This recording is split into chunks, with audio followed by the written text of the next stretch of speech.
피지크 정보를 공유하는 채널 피지크 왕국입니다. 재팬 프로 나가시잖아요. 네네. 재팬 프로 굳이 왜 나가시는 건지. 2019년에 우승을 하셨거든요, 봉석 씨가. 네. 이번에 또 나가신다고 하는데 올림피아 티켓을 이미 획득을 했는데 이번 재팬 프로가 올해 퀄리파이거든요. 네, 올해 걸로 알고 있어요. 근데 왜 굳이 나가시는 건지. 프로 카드를 획득하고 이제 무대에 오를 수 있는 기회가 현저하게 줄어들잖아요. 프로 선수들은. 또 제가 미국에 살고 있다라고 하면 좀 가깝게 이동할 수 있어서 선택지가 많은데 그게 아니기 때문에 일단은 가까운 것도 있고 일본이 인지도가 조금 생기고 하면 돈벌이에도 도움이 좀 되지 않을까. 그러네. 또 한국 선수들이 많이 나가기 때문에 가서 좀 대회 경험도 하고. 아, 이건 아까도 여쭤봤었는데 올해 올림피아가 출전자 수부터 미쳤어요. 그렇죠. 올림피아 기대 성적 지금 어떻게 보고 계십니까? 올해는 대략 한 70명에서 75명 사이가 나온다고 하는데 그거를 저는 보고 제가 잘못 본 줄 알았어요. 이 번역하기를 눌러서 보잖아요. 그래갖고 영어를 못하니까 번역하기를 눌렀는데 이게 말이 되나? 내가 제대로 본 게 맞나 싶더라고요. 그래가지고 이거는 진짜. 그냥 올해는 좀 반타작 안에 드는 걸 목표로. 저는 항상 현실적인 목표를 좀 세우거든요. 약간 허황된 목표보다는 내가 그래도 조금이라도 한번 노력을 해보면 가능할 수도 있겠다 싶은 목표를 세우기 때문에. 다른 거는. 왜? 저는 현실적인 목표를 딱 몇 등 정도 하고 싶다 딱 이게 할 것 같아. 아니지. 얘기하는 너는 그거는 이제 내가 너를 봤을 때 너는 충분히 1등을 할 수 있는 그런 가능성 있는 선수니까 그 말을 하는 거고. 근데 올림피아에서는 이거는 정말 받아들일 수밖에 없는 유전적인 상황이기 때문에 거의 뭐 다시 태어나야 되는. 갑자기 내가 1등 할게요 이럴 수도 없잖아요. 그건 말도 안 되는 그래도 거고. 반타작은요. 원래 매년 한 40명, 43명 정도가 나왔을 때는 15등이 목표였어요.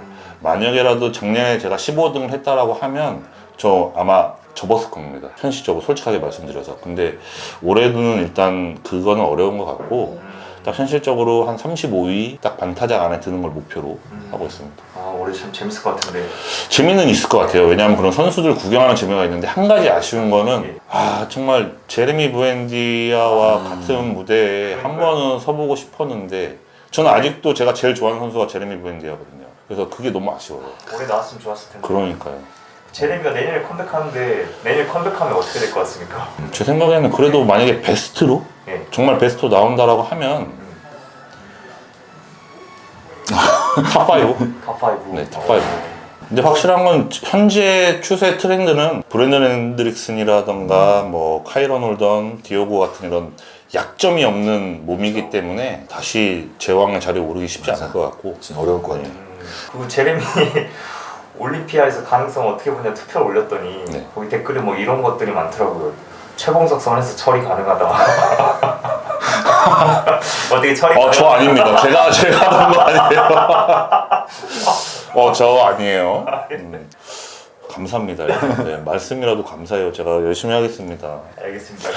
작년에 2등한 에린 뱅크스가 네네. 완전히 제레미를 무시했거든요. 인터뷰하면서 나 너 전혀 리스펙하지 않는다 막 브랜디랑 얘기하고 있는데 제레미가 무슨 얘기하니까 너는 상관하지 말라고.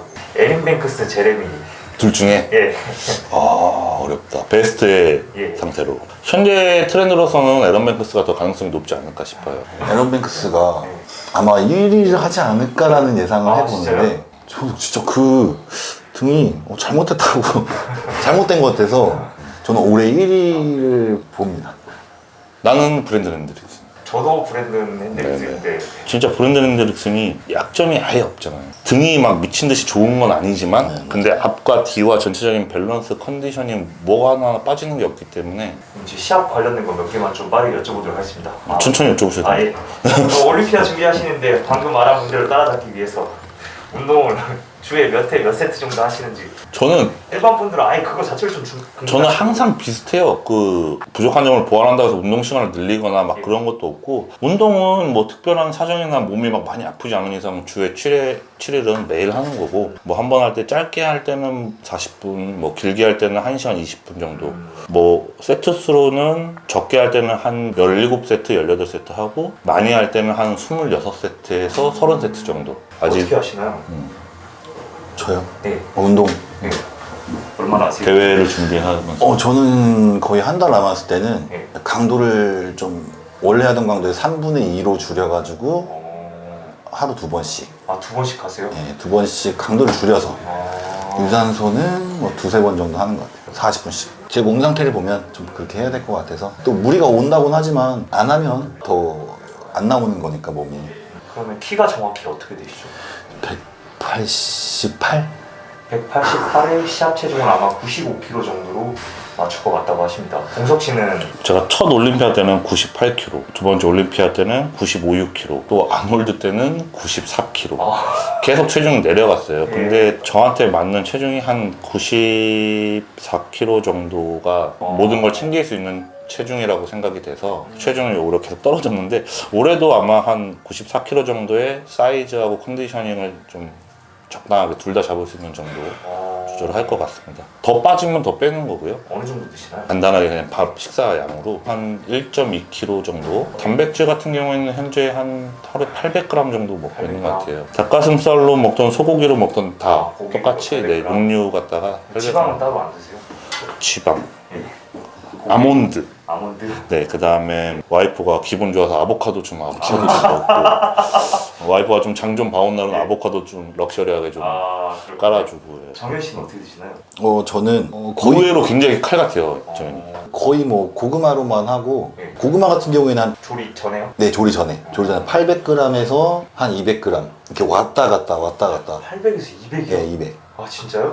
200을 한 2, 3일 정도 하다가 800을 넣고 이렇게 확실히 좀 그렇게 해봐야 될 것 같더라고요. 뭐 너무 일정하게 가는 것보다 예. 계속 몸에 좀 운동을 줘야 될 것 같고, 저랑 완전히 다르죠. 저는 좀 막 이것저것 주워 먹으면서 하는 스타일이고, 이렇게 하면 제가 망하더라고요. 정현이는 굉장히 칼 같은 스타일이에요. 제가 한번 요걸 작년에 따라해봤다가 이거 거짓말인 줄 알았는데 진짜 그렇게 하더라고요. 그래서 나도 같이 뭐 놀러 다니면서 계속 같이 이렇게 하고 저는 진짜 대회 한 10일 전까지 먹습니다. 피자나 뭐 이런 너무 것들. 대사량이 다른 것 같습니다. 닭가슴살은 한 500g 정도 먹고 갈아서 1kg를 갈아서 이틀 나눠 먹으니까 별로 안 드시네요? 아니, 단백질 그것만 드시나요? 아니요, 이제 난단백 난단백으로 또 아니요. 난단백으로도 나머지 한 거의 뭐 300g 이상 섭취를 하고, 단호박으로는 한 끼 먹어요. 100g 한 끼 먹고 자기 전에만. 그럼 지방은 따로 아침한? 지방 저 닭가슴살 할 때 아몬드를 때 아몬드 넣어가지고 아몬드를 거의 한 끼에 한 4알, 5알 정도 먹는 거 같아요. 그럼 몇 끼 정도 드시는 거예요? 그렇게 해서 2끼. 그럼 아니요. 닭가슴살은 2끼. 거기 쉐이커에만 지방이 들어있어서. 알겠습니다. 혹시 시합 막판에 뭐 컨디셔닝 조절 뭐 계획 같은 게 따로 있으신가요? 지금 생각하시는 대회 막판에요? 컨디셔닝 조절? 수분이나 일단은 염분 이런 거 하실 건가요? 수분 염분 조절 하시나요? 그거 상급 노하우인데요. 돈 내야 되는데 그거. 장난이고, 저는 약간 도박적인 거는 많이 안 하는 스타일이에요. 최대한 만들어 놓은 상태로 그냥 일정하게 끌고 가는 거를 좀 선호를 하고, 그때 상태 봐서 만약에 내가 만족할 만한 컨디셔닝이 나왔으면 그대로 가고, 아니면은 약간 좀 무리할 수 있는 뭐 수분을 조금 제한한다든가 그런 쪽으로. 근데 이것저것 해보니까 수분 조절하고 뭐 염분 조절하고 이렇게 막 극단적으로 하는 게 좋지 않다라는 거를 제가 경험을 해서. 이제 본인한테 맞는 방법을 그렇죠. 찾는 거니까. 시합 당일날도 뭐 아무것도 안 시합 드셨죠? 당일날은 이제 오트밀 한 40g 정도 먹었습니다.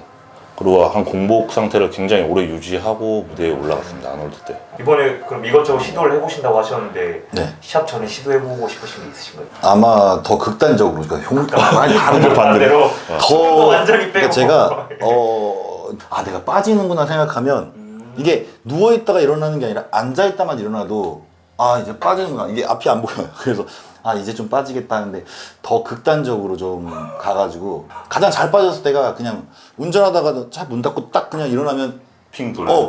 거의 바닥에 앉아서 정신이 드는. 그래서 더 극단적으로 갔다가 로딩도 더 극단적으로. 근데 로딩을 전날부터 좀. 자기 몸에 대해서 알아가는 과정이 어떤 선수든 간에 다 필요한 것 같아요. 이 방법이 다 좋은 게 아니니까. 근데 저는 이제 어느 정도 나한테 맞는 내 몸에 대해서는 조금 알게 된 스타일이고, 정현이는 아직 그 방법을 뭐 어떤 게 베스트가 나올지 찾아가는 과정에 있지 않을까 때문에 한번 굉장히 극단적으로 한번. 얼굴만 가는 거 아닌가 싶습니다. 내가 만약 너 쓰러지면 막 설탕물 막 뿌려줄게. 네, 오늘 혹시 이야기하지 않으신 시합 계획 같은 게 있으신가요? 예. 좀 쉬고 싶어요. 완전, 사실은 완전 공감.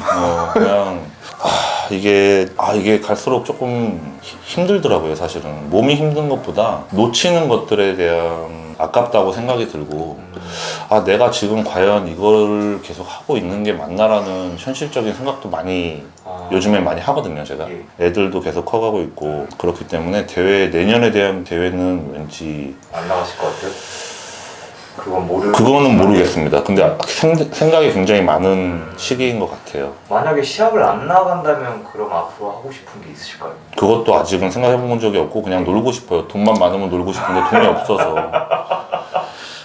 사실은 올해 아놀드를 준비할 때랑도 지금이랑 또 다른 것 같아요. 조금 이거는 좀 무거운 얘기긴 한데 운동이 재밌어야 되는데 사실 올해는 지금 운동이 되게 재미가 없어요.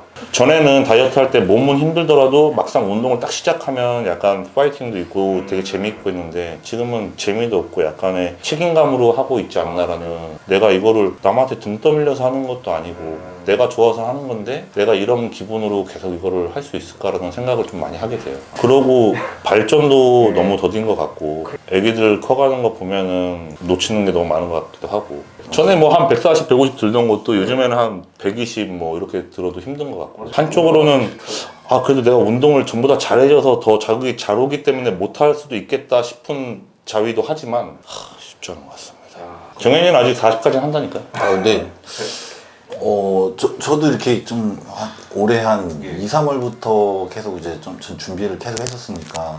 근데 진짜 아이가 태어나고 가족과 함께하는 시간이 되게 진짜 인생의 전환점, 그러니까 막 정말 결혼한 군대 가고 이런 거랑은 다르게 아이가 태어나서 저희 어머니랑 함께하고 와이프랑 함께하는 그 시간들이 너무 소중하다 보니까 같이 뭘 먹으러 약간 내가 행복한 게 도대체 뭐지? 막 이런 생각이 가끔 들기도 하고, 솔직히 말하면 봉석이 형처럼 이렇게 탑이다 이런 거 감수해야지 이런 생각이 들 텐데 제 잘못이지만 저는 이제 그 정도 순위는 아니니까. 근데 내가 분이 그렇게 되실 수 있는 그런 분이니까 그 의지박약이 그걸로 나오는데 그러면 근데 이제 아이랑 어느 정도 소통이 되고 하다 보니까 아이랑 좋은 데가 너무 가고 싶고 맛있는 것도 애기랑 먹고 싶고 애기랑 이렇게 막 하는데 제가 힘들어서 못하고 막 그런 것들이 시즌이라 못하는 게 있으니까 이번 시즌은 끝나면 내년 상반기는 무조건 안 나가지 않을까. 하반기는 준비하더라도 올해는 이게 마지막으로 해서 아마 내년 하반기에는 더